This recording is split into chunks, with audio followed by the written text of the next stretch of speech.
இது democratic country. ஒரே நாடு, ஒரே சட்டம். போதும் சார் உங்க சட்டத்தோட சவகாசம். உசுருக்கு விளையாட சாமி. நம்ம ஆளுங்க தானே நம்மள இவ்ளோ தூரம் சப்போர்ட் பண்ணி கூட்டிட்டு வந்தாங்க. அவங்களுக்கு தெரியாதா அவங்களோட பெஸ்ட் ஹாலிடேஸ் நம்ம கூட தான். GT Holidays, South India's #1 travel brand.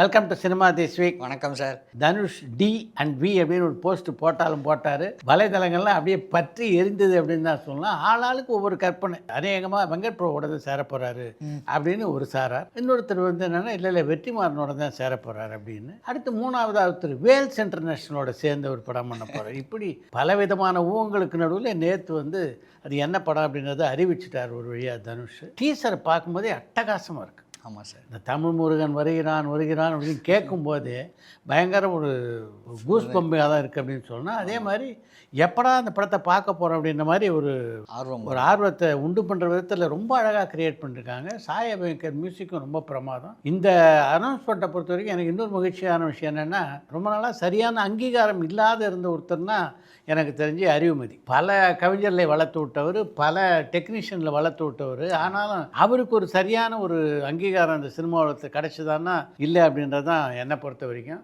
அது இந்த படத்தில் அவர் கிடச்சது வந்து ரொம்ப பெரிய சந்தோஷம். இந்த டீச்சரை பொறுத்த வரைக்கும் தமிழ் முருகன் வருகிறான் போட்டிருந்தாலும் ஆக்சுவலாக வருவான் போட்டால் தான் சரியாக இருக்கும்னு நான் நினைக்கிறேன். ஏன்னா இப்போ சத்திக்கு இந்த படம் வரப்போகிறதில்ல. இந்த படத்தை பொறுத்த வரைக்கும் 2028 2029 அப்படி தான் அவங்களே எய்ம் பண்ணுறதா சொல்கிறாங்க. அப்படி ஒரு படத்துக்கு எதுக்கு இப்போ வந்து டீச்சரை விட்டாங்க, இந்த அனௌன்ஸ்மெண்ட் இப்போ எதுக்கு அப்படின்றதையும் பல பேரை புருவத்தை உயர்த்த செய்திருக்கு அப்படின்னு தான் சொன்னோம். இன்றைக்கி தமிழ் சினிமாவில் முருகனை பிரதானப்படுத்தி ஒரு படம் எடுக்கிறோன்னா அது சிவகார்த்திகேயன். சேவன் படத்தில் பிரதானமாக முருகன் இருக்காருன்னா அதுக்கு முக்கியமான காரணம் அந்த படத்தினுடைய டைரக்டரான சிவகுமார் முருகேசன். அவர் ஒரு தீவிர முருக பக்தர். அதை பற்றி நம்முடைய சாய்வு சித்ரா நிகழ்ச்சியில் வந்து நிவாஸ் பிரசன்னா தெளிவாக எடுத்து சொல்லியிருந்தார். இப்போ அதெல்லாம் தாண்டி இப்போ இந்த படம் வந்து முருகர், தமிழ் முருகர் அப்படின்றது எதுக்காக உருவாகுது அப்படின்றது ஒரு பெரிய கேள்விக்குறியாக தான் பலர் மத்தியில் இருக்குது. இந்த இடத்துல தனுஷ் பற்றி இன்னொரு விஷயத்தை சொல்லி ஆகணும்.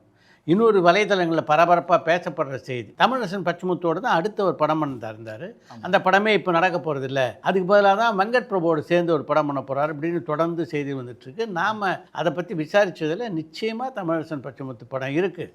அது வந்து அடுத்த மாதம் இல்லைன்னா செப்டம்பர் முதல் வாரத்தில் ஸ்டார்ட் ஆகிறதுக்கு எல்லா வாய்ப்பு இருக்குது. அது முடிச்சுட்டு தான் அடுத்தடுத்து படத்தில் நடிக்க போகிறார் தனுஷ் அப்படின்ற மாதிரி தான் நமக்கு செய்திகள் வந்துட்டுருக்கு. இருந்தாலும் தனுஷை பொறுத்த வரைக்கும் அந்த படப்பட்டியல் இருக்குல்ல, அது வந்து அந்த குழப்பங்கள் இன்னும் இருந்துகிட்டு தான் இருக்குன்னு சொல்லணும். ஏன்னா இதே வெற்றிமாறன் தனுஷ் காம்பினேஷனில் வேல்ஸ் இன்டர்நேஷனல் ஒரு படம் பண்ணுறதா அவங்க ஒத்துட்ருக்காங்க. வட சென்னை பார்ட் 2ஆகவோ பார்ட் 3ஆகவோ, ஏன்னா வட சென்னை ஏற்கனவே உருவாகி கொண்டு இருக்குது அப்படின்னு ஒரு பேச்சு இருக்கிறதுனால எப்படி உருவாக போகுதுன்னு தெரியல. அது ஒன்று இருக்குது. இது தவிர ஏற்கனவே நம்ம சொன்னோம் இல்லையா, 5 ஸ்டார் கதிரேசனுக்கும் தேனாண்டார் முரளிக்கும் ஒரு படம் நடித்து தர வேண்டிய கமிட்மெண்ட்டு தனுஷ்க்கு இருக்குது. அந்த பஞ்சாயத்து போயிட்டே இருக்குது அப்படின்னு. அதுக்கான ஒரு கூட்டம் கூட போன வாரம் வந்து தமிழ் திரைப்பட தயாரிப்பாளர் சங்கத்தில் நடக்கிறதா இருந்தது. தென்னிந்திய நடிகர் சங்கத்தினுடைய தலைவர் நாசர் ஊரில் இல்லாததுனால அந்த கூட்டம் தள்ளி வைக்கப்பட்டிருக்கு. திருப்பி 12ஆம் தேதி அந்த கூட்டம் நடக்க இருக்குது. அந்த லிஸ்ட்டும் இதில் சேர்ந்ததுன்னா தனுஷுடைய மொத்த படப்பட்டியல் அப்படின்றது ஒரு 8 படத்துக்கு வந்துடும் அப்படின்னு நினைக்கிறேன். சார், சிவகார்த்திகேயனோட சேவன் படத்தை பற்றி சொன்னீங்க. சிவகார்த்திகேயனோட அடுத்த படம் சத்யஜோதி ஃபிலிம்ஸ் தான் பண்ண போறாரு. அதில் எந்த டவுட்டுமே இல்லை. அந்த படத்தை யார் டைரக்ட் பண்ண போறாரு அப்படிங்கிறது தான் பெரிய டவுட். இப்போ வந்து எல்லா நடிகர்கள் என்ன வச்சுருக்காங்கன்னு நினைக்கிறேன்னா, ஆப்ஷனாக 2 டேரக்டர் வச்சுக்கிறாங்க. கடைசி நேரத்தில் தான் ஒருத்தர் சூஸ் பண்ணுறதா வச்சுருக்காங்கன்னு நினைக்கிறேன். அதே மாதிரி சிவகார்த்திகேயனும் 2 டேரக்டரை மைண்டில் வச்சுருக்காரு. 2 பேரோடும் தொடர்ந்து பேசிக்கிட்டே இருக்காங்க. இதை யாரை சிவகார்த்திகேயன் டிக் பண்ணுறாரோ அவர் தான் அந்த படத்தினுடைய டைரக்டராக இருப்பார். ஒன்று வந்து சிபி சக்கரவர்த்தி, ரஜினிகாந்த் படத்தை இயக்குவதாக இருந்தார். அவர் சொன்ன ஒரு கதை வந்து ரொம்ப பிடிச்சிருச்சு சிவகார்த்திகேயனுக்கு. அதனால் அவர் ஒரு சாய்ஸு. இன்னொரு சாய்ஸ் நம்ம ஏற்கனவே சொன்ன மாதிரி ராம்குமார் பாலகிருஷ்ணன், அவரும் தொடர்ந்து சிவகார்த்திகேயனை சந்திச்சுட்டு தான் இருக்கார். இப்போ சிவகார்த்திகேயன் சென்னையில் இல்லை. அவர் சென்னைக்கு வந்த உடனே எந்த பேரை டிக் பண்ணுறாரோ அந்த பேர் தான் இப்போ அந்த படத்தினுடைய டேரக்டர் அப்படின்னு அவங்க அனௌன்ஸ் பண்ணுவாங்க அப்படின்னு நினைக்கிறேன். எப்படி பார்த்தாலும் இன்னொரு 10 அல்லது 15 நாளுக்குள்ளே அது வந்து முடிவாகிறதுக்கு நிறைய வாய்ப்புகள் இருக்குது. சார் கொஞ்ச நாளுக்கு முன்னாடி பிரதீப் ரங்கநாதன் ஒரு அனௌன்ஸ்மெண்ட் ஒன்று கொடுத்தாரு சார். PR ஷோ அப்படின்னு சொல்லி ஒரு ப்ரொடக்ஷன் ஸ்டார்ட் பண்ணுறதா சொன்னார். அது கூட பெருசாக ஆச்சரியமா இல்லை சார், ஒரு டேரக்டர் அடுத்த கட்டத்துக்கு போயிருக்காரு அப்படிங்கிற மாதிரி. அந்த ஒரு அனௌன்ஸ்மெண்ட்டில் பார்த்தீங்கன்னா அஸ்வத் மாரிமுத்து அப்படிங்கிறவரோட நேம் இருந்தது. இவரோட நேம் என்ன இங்கே வருது? சரி ஓகே டேரக்டராக போஸ்டே ரொம்ப நல்லா இருந்தது, ஒரு அட்டகாசமாக இருந்தது பார்க்கறதுக்கு லுக்கே. ஆனால் டேரக்டராக இவரோட நேம் இருக்கும் அப்படின்னு பார்த்தா ஆக்டர் லிஸ்ட்டில் வந்து இருக்குது. அதாவது இந்த படத்தில் வந்து அவர் நடிக்க போகிறார். ஆல்ரெடி பார்த்தீங்கன்னா மிகப்பெரிய கமிட்மெண்ட் அவருக்கு இருக்குது. அப்படி இருக்கும்போது இந்த பக்கம் பார்த்தீங்கன்னா தர்மன்னு சொல்லிட்டு ஒரு பெரிய ப்ராஜெக்ட் இருக்குது, இந்த பக்கம் இவரோட படத்துலையும் வந்து நடிக்க போகிறாருங்கும்போது எப்படி ரெண்டுத்தையும் வந்து இவர் மேனேஜ் பண்ண போகிறான்னு எல்லாருக்கும் தான் டவுட் வரும். ஆனால் ஒரு விஷயத்தை இப்போ நம்ம தெரிஞ்சுக்கணும். இப்போ பல படங்களுடைய பூஜை அதெல்லாம் வீடியோலாம் வருது இல்லை, அதெல்லாம் இப்போ நடக்கிற பூஜை இல்லை. அவங்க ஒரு 3 மாதத்துக்கு முன்னாடியே பூஜை போட்டு படத்தை ஏறக்குறைய முடிச்சு, இல்லைன்னா 80% படப்பிடிப்பு நடந்ததுக்கு முன்னால் எப்போவோ பூஜை போட்டாங்கல்ல, அந்த வீடியோ எடுத்து எல்லா பத்திரிகைகளுக்கும் அனுப்புகிறாங்க. ஏதோ போன வாரம் தான் அந்த பூஜை நடந்த மாதிரி பத்திரிகைகள் அதை எடுத்து போட்டுக்கிட்டு இருக்காங்க. அது மாதிரி தான் அந்த அஸ்வத் மாரிமுத்து படத்தை பொறுத்த வரைக்கும் நடந்திருக்குன்னு சொல்லணும். பிரதீப் ரங்கநாதன் இந்த படத்தினுடைய படப்பிடிப்புலாம் ஆரம்பிச்சு ரொம்ப நாள் ஆச்சு. நான் நினைக்கிறது சரியாக இருந்தால் எனக்கு தெரிஞ்சு அஸ்வத் மாரிமுத்துடைய ரோலே கூட அந்த படத்தை முடிஞ்சிருக்க வாய்ப்பு இருக்குது. ஏன்னா அது வந்து அஸ்வத் மாரிமுத்து பிரதான வேஷத்தை நடிக்கிற படம் இல்லை, அவருக்கு ஒரு முக்கியமான கதாபாத்திரம். ஆனால் மமிதா பைஜு தான் அந்த படத்தில் முக்கியமான ரோல் நடிக்கிறாங்க. இன்னும் சரியாக சொல்லணும்னா ஒரு உமன் சென்ட்ரிக் படம் தான். அதனால் இந்த படத்தில் வந்து இவருக்கு வந்து அந்த அளவுக்கு ஒரு 25 நாளோ 30 நாள் நடிக்க வேண்டிய வேலை இருக்க வாய்ப்பு இல்லை. அதிகபட்சமாக 10 அல்லது 15 நாள் இருக்கும். அதை நடித்து முடிச்சிட்டார் அப்படின்னு தான் நான் நினைக்கிறேன். அதை முடிச்சிட்டதுனால தான் இப்போ வந்து சந்தோஷமாக வந்து சூப்பர் ஸ்டார் ரஜினிகாந்தனுடைய படத்தில் ஷூட்டிங்கில் இருக்கார். அந்த படத்தை பொறுத்த வரைக்கும் நல்ல உற்சாகமாக தான் இருக்கார். நானும் போன வாரம் அவர்கிட்ட பேசினேன், படப்பிடிப்பே ரொம்ப நல்லா இருக்குது அப்படின்னாரு. அதே மாதிரி சமீபத்தில் சூப்பர் ஸ்டாரோட பேசக்கூடிய வாய்ப்பு எனக்கு கிடைச்சது. அப்பவும் அந்த படத்தை பற்றி பேசினேன் அவர்கிட்ட. இன்னும் 2 மாதம் சென்னையில் தான் சார் ஷூட்டிங் அப்படின்னாரு அவர். அதை வந்து அஸ்வத் மாரிமுத்துட்டு பேசும்போது அவரும் உறுதி செய்தார், பெரும்பாலும் இங்கே தான் சார் ஷூட்டிங்கு, மிஞ்சி போனோம்னா ஹைதராபாத்துக்கு போவோம், ராமோஜிராவ் ஃபிலிம் செட்டில் ஒரு ஷெடியூல் இருக்கும், அவ்வளோதானே தவிர பெரும்பாலான ஷூட்டிங் இங்கே தான் அப்படின்னாரு. நீங்கள் நினச்ச மாதிரி அந்த ஹாஸ்பிட்டல் செட்டில் பாட்டு சீனெல்லாம் ஷூட் பண்ணிட்டீங்களா அப்படின்லாம் கூட கேட்டேன். எல்லாம் ஸ்மூத்தாக நடந்துக்கிட்டு இருக்கு அப்படின்னாரு. ஆக ரஜினி படத்தை பொறுத்த வரைக்கும் எல்லோரும் கொண்டாட்டமாக இருக்காங்க அப்படின்னு தான் சொல்லணும். ஏன்னா அவரை பார்க்குறது, அவரை பேசுகிறதே ஒரு பெரிய ஆனந்தம். எல்லாமே ஒரு புது யூனிட்டு. அவரும் புது யூனிட் ஆட்களை வந்து எப்படி ட்ரீட் பண்ணுவார் அப்படின்றது எல்லாருக்கும் நல்லா தெரியும். அப்படியே அவங்க லெவலுக்கு இறங்கிடுவார். நெல்சனோட அவர் எப்படி பழகுவார் அப்படின்றத பற்றி மனோஜ் பரமசாரம் மட்டும் வந்து பல முறை சொல்லியிருக்காரு. 2 பேரும் பார்த்தா ஒன்றா காலேஜில் படித்த ஸ்டூடெண்ட் மாதிரி பேசிக்கிறாங்க சார். இவர் கிண்டல் பண்ணுறதை அவர் சர்வசாதாரணமாக எடுத்துக்கிறாரு, அவரை இவர் கிண்டல் பண்ணுறாரு.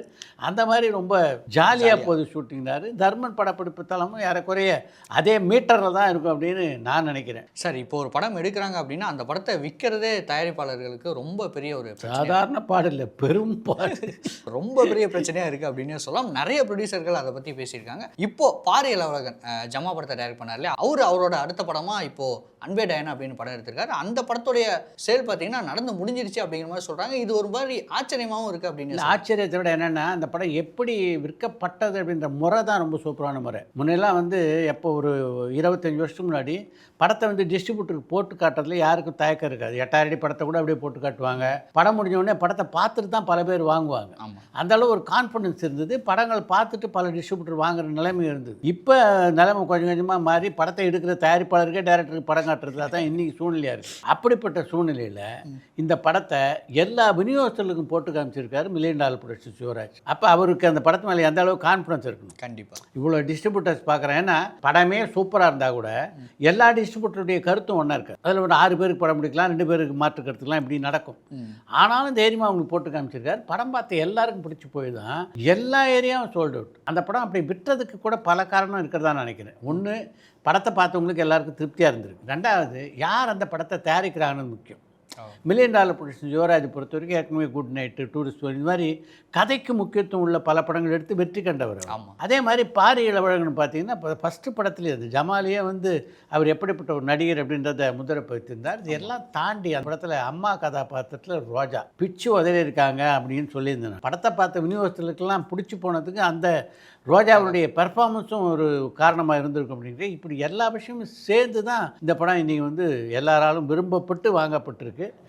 இன்னொரு விஷயம் என்னென்னா, இப்போ இது மாதிரி படங்களுக்கு நல்ல வரவேற்பு இருக்குது. சிறு முதலீட்டு எடுக்கிற படங்கள் எல்லாத்துக்குமே மிகப்பெரிய வரவேற்பு இருக்குது இல்லையா? அதனுடைய நீட்சியாக தான் இதை நான் பார்க்குறேன். இந்த சிறு முதலீட்டு படங்களை பற்றி பேசும்போது ஒரு பெரும் முதலீட்டு படத்தை பற்றி பேசியாகணும்.